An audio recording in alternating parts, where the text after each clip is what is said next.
As I watched him roll his suitcase out the door, a part of me wanted to scream the truth about knowing his dirty secret. But I smiled instead, bidding farewell to my husband Derek as he left for his business trip with her. "You have everything? Laptop, chargers, documents?" I asked, trying to mask my inner turmoil with a warm tone. "Yes, dear, all set," Derek replied, his eyes avoiding mine. He hesitated for a moment, as if sensing my underlying tension, but then he leaned in and pecked my cheek. "Don't worry, it's just a standard year-end review meeting." I forced a smile. "Of course. Have a safe trip. I'll keep everything in order here." He nodded and walked to his car. I watched him drive away, my heart sinking with every mile he put between us. Once his car disappeared from view, I let the facade crumble. "You lying, cheating bastard!" I screamed, tears streaming down my face. How could he do this to me? After 7 years of marriage, 3 of which he'd been having an affair with my so-called friend Jenna. The humiliation stung, but I vowed that karma would come for them both. I'd discovered their betrayal 3 months ago, quite by accident. Derek had left his phone unattended, and a text from Jenna Baby popped up with intimate details of their next tryst. My hands had trembled as I read the messages, each word a dagger in my heart. In that moment, I knew our marriage was over, but I couldn't confront him then, not without a plan. So I'd kept up appearances, smiling through the pain as I gathered evidence of their affair. Now, with Derek gone for a week, the stage was set. The private investigator had done his job, providing me with irrefutable proof of their transgressions, and my family, my parents and brother Luke, had rallied around me, vowing to help me expose the truth and make them face the consequences. I wiped my tears and took a deep breath. Time to get to work. I grabbed a box and started packing up Derek's belongings, stripping away every trace of our life together. By the time he returned, our home would be unrecognizable, a fitting metaphor for the end of our marriage. With each item I packed away, I felt a weight lifting from my shoulders. The past was behind me, and the future held possibilities for healing and growth. I would be free of Derek's deception, and he would reap what he had sown. The memories flooded back, each one a cruel reminder of how blissfully ignorant I'd been in the early days of our marriage. "I'm the luckiest man alive," Derek had said, holding me close on our honeymoon in Maui. "You're my soulmate, Marianne. I'll love you forever." What a fool I was to believe those hollow words. Even then, he'd probably been unfaithful, unable to resist the temptation of other women. The thought made me sick. When we returned from Hawaii, he'd been attentive and affectionate, and we started talking about having children. But looking back, I could see the cracks appearing, subtle at first, then gaping chasms of deception. "Working late again?" I'd asked one evening, months after our wedding. "Project deadlines are piling up," he'd lied with a casual shrug. I never suspected a thing, not until that fateful day 3 months ago, when his phone had betrayed him. "Hey, handsome, can't wait to taste you again. You made me so wet last time." The explicit text from Jenna had brought my world crashing down. "You worthless scum," I'd screamed, throwing his phone across the room.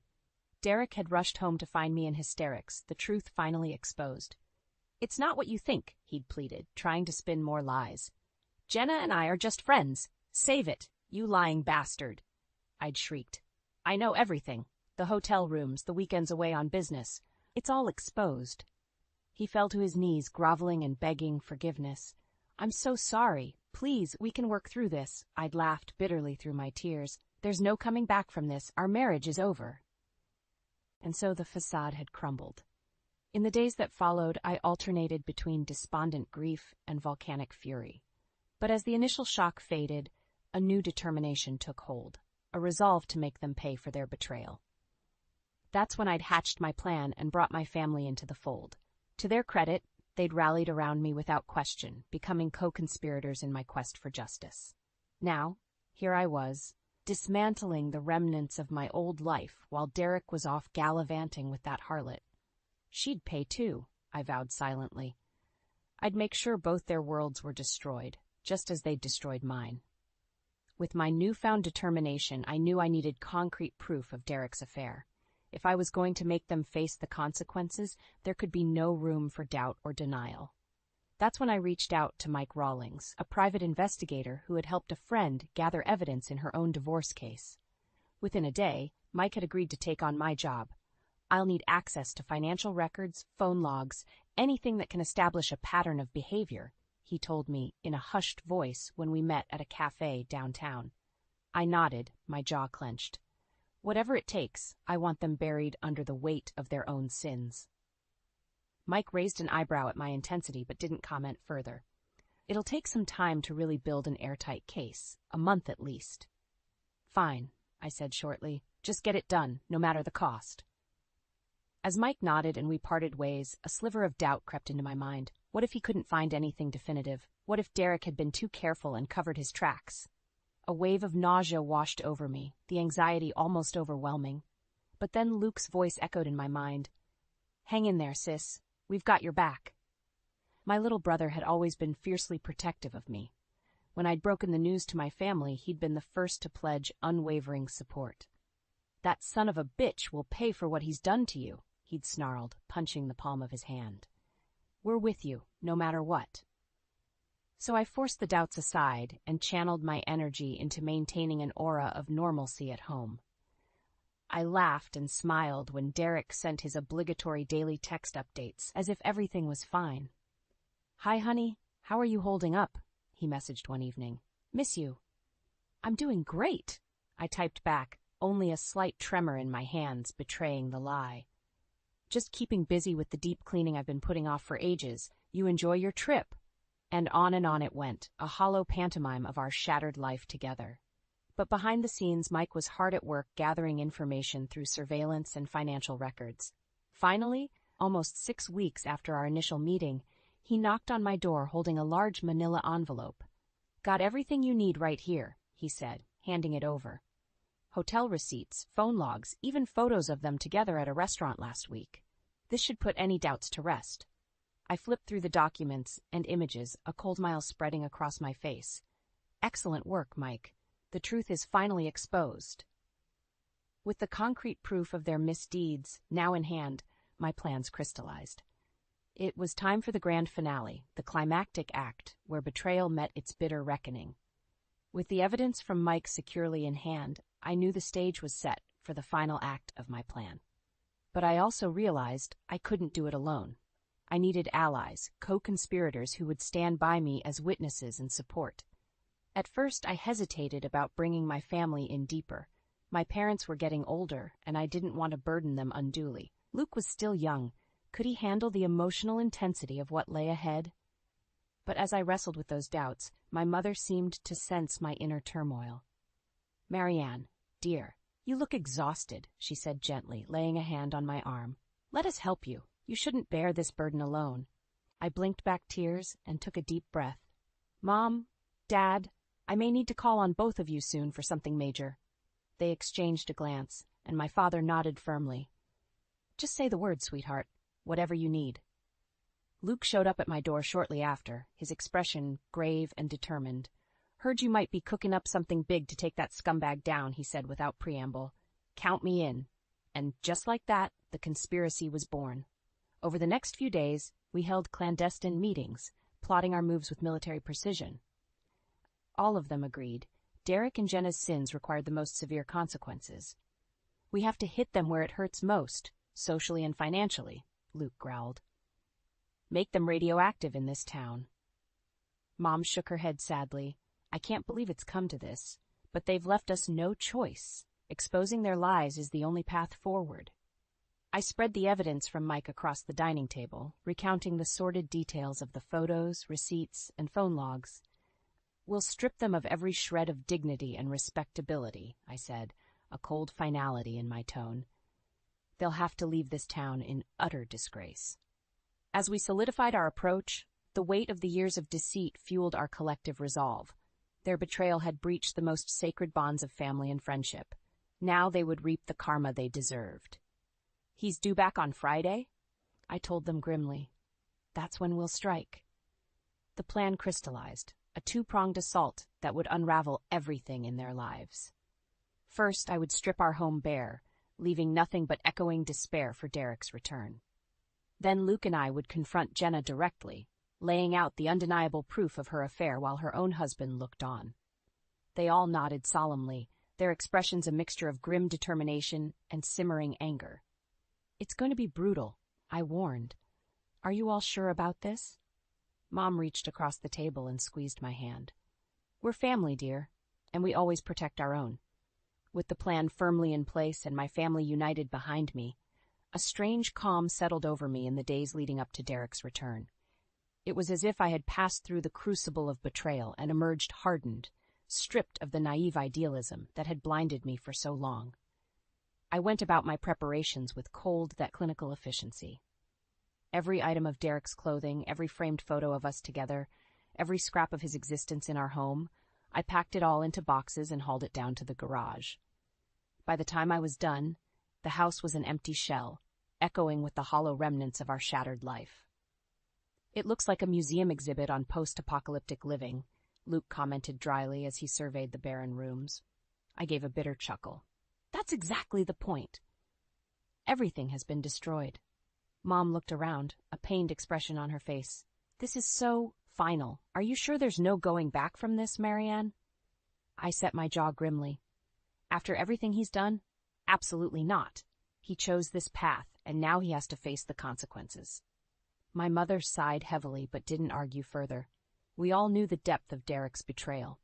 There was no salvaging anything from the wreckage of our lives. The last step was preparing my final message for him, the ultimate reveal of everything I knew about his sordid affair.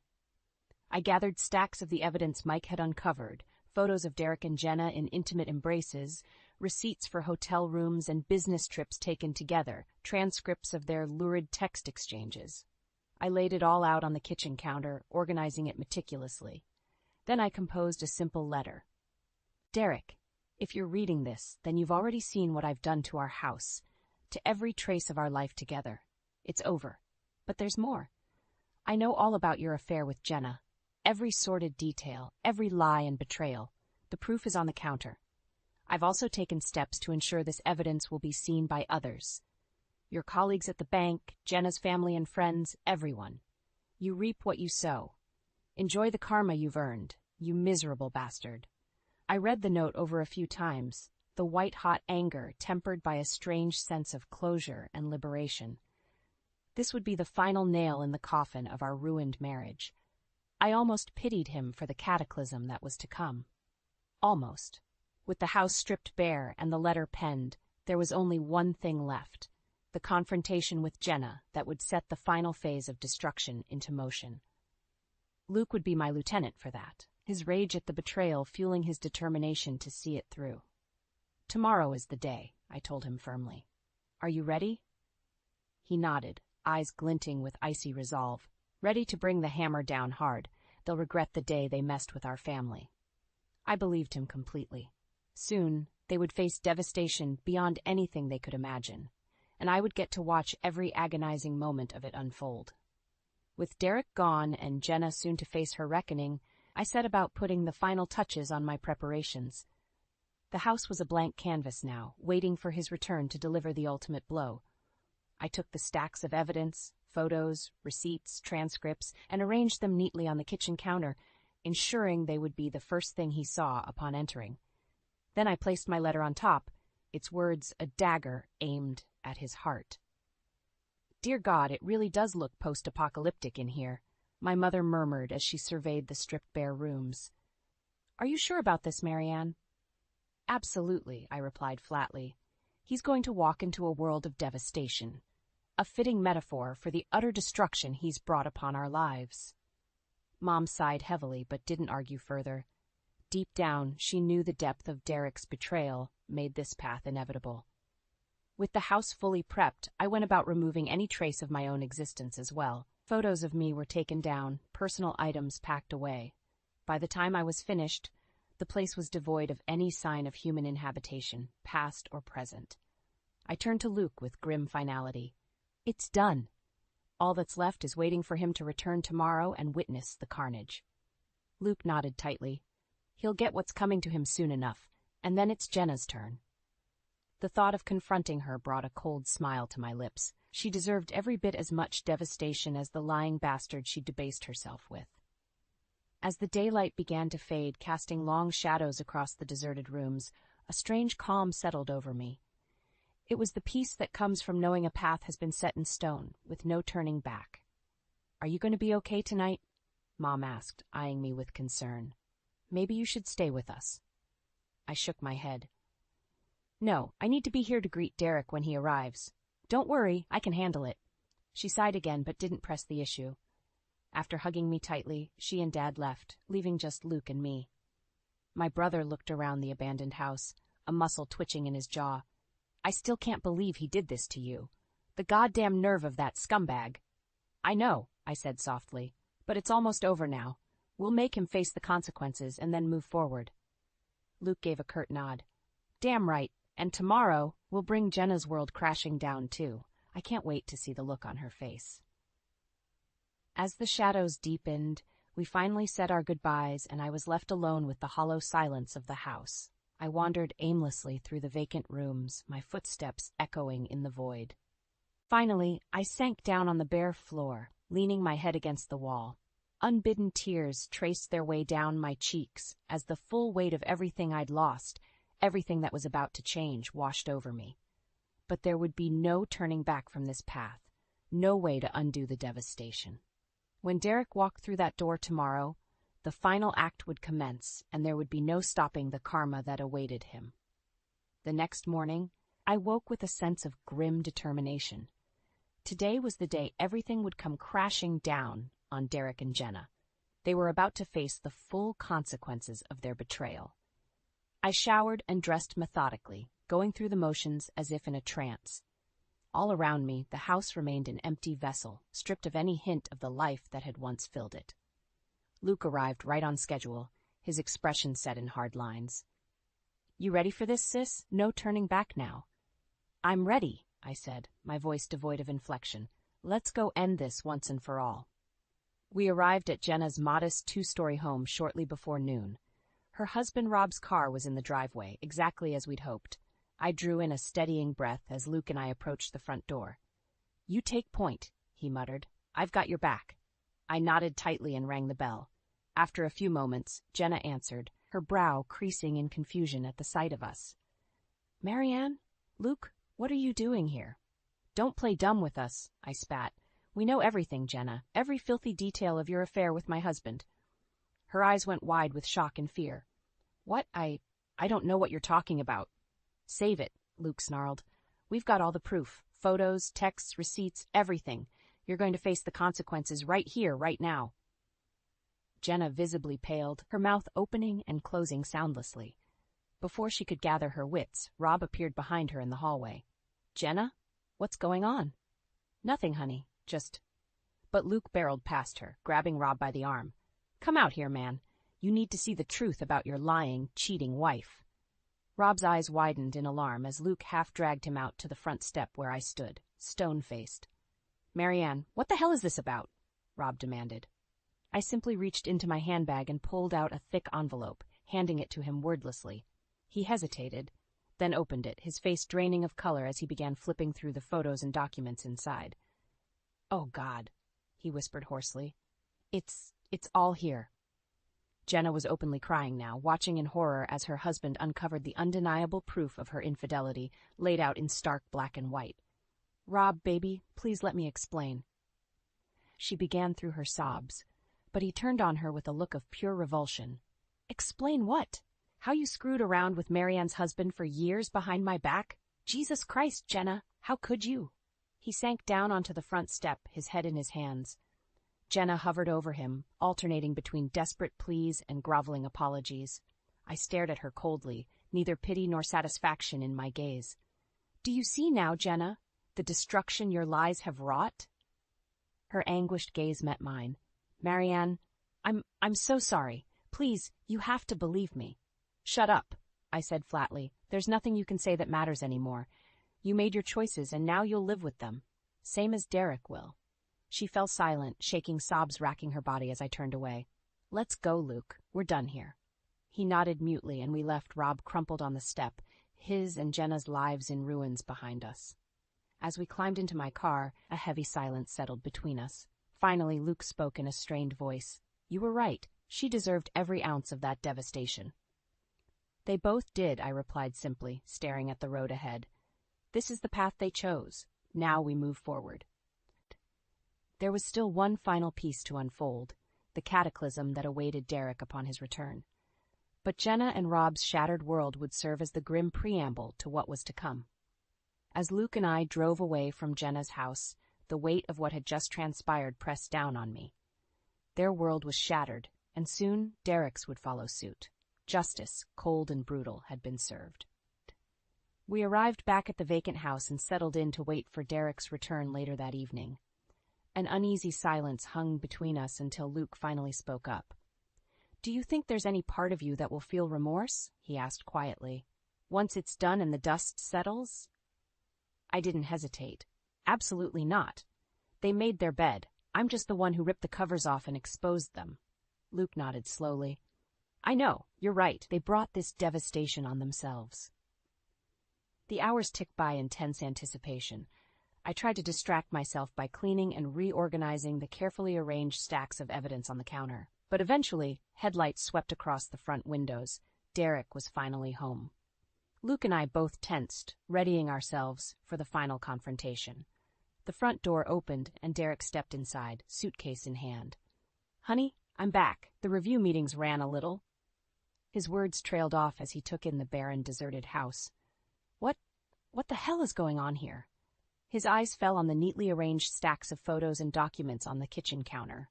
Slowly, his gaze lifted to meet mine. "Marianne," he began, his voice trembling, "what have you done? What does it look like?" I asked coldly. "I've stripped away every trace of our life together. It's over." He approached the counter, snatching up the envelope with shaking hands. As he flipped through the damning contents, his face morphed into a mask of horror. "Oh, God! Marianne, please, let me explain." "Save it," I cut him off. "There's nothing you can say. Your lies have been exposed. Your betrayal is out in the open for all to see." Derek crumpled forward onto the counter, his head in his hands as he began to sob. But there was no pity or remorse in me, only a sense of grim satisfaction watching the devastation wash over him. Finally, he lifted his tear-stained face, anguish and pleading written across his features. "Marianne, please, I'm begging you. We can work through this. I'll do anything. You had your chance, and you blew it in the most vile way imaginable." I spat. "Your sins came with consequences, and now you have to live with them." Frantically, he scanned the various documents and photos again, realization dawning on him. "Jenna, oh God, you exposed her too, didn't you?" he whispered, his eyes widening. "Her whole world is destroyed because of me." "Because of both of you," Luke growled from beside me. "You shattered 2 families with your disgusting lies." Derek just shook his head miserably, seemingly broken and defeated. I regarded him with a cold finality. "It's over, Derek. You're going to face the music for your actions, the social and professional ruin you brought on yourself. You and Jenna are finished in this town and everywhere else thanks to social media." He flinched at my words as if struck, but I felt no remorse, no desire to soften the blow. "Pack up what little you have left and get out," I told him flatly. "This chapter of our lives is closed." Wordlessly, he began gathering his scattered belongings as Luke and I watched in silence. Once he'd carried everything out to his car, he turned back to face me. I'm so sorry, Marianne," he whispered. "For everything." I just stared at him, giving no reaction. After a long moment, he turned and walked out the door, his head bowed in utter defeat. As his car pulled away, Luke put a gentle hand on my shoulder. "Are you going to be okay?" I nodded slowly. "Yeah, I think I will be. It's over now. I'm free of him and his web of lies." We stood silently as dusk settled over the empty house. A sense of closure, of finality took hold. The path before me was clear. "Let's go," I told Luke softly. "It's time for me to start over." Without a backward glance, we walked outside and climbed into my car. As we pulled away, I felt a profound sense of liberation and peace. I had prevailed through the crucible of betrayal and emerged on the other side, ready to begin living again. The reckoning was complete. Justice had been served in the most brutal way. Now it was time to heal and rebuild a life free from Derek's dark shadow. The future was mine to shape, and I would seize it with all the resilience and determination I could muster.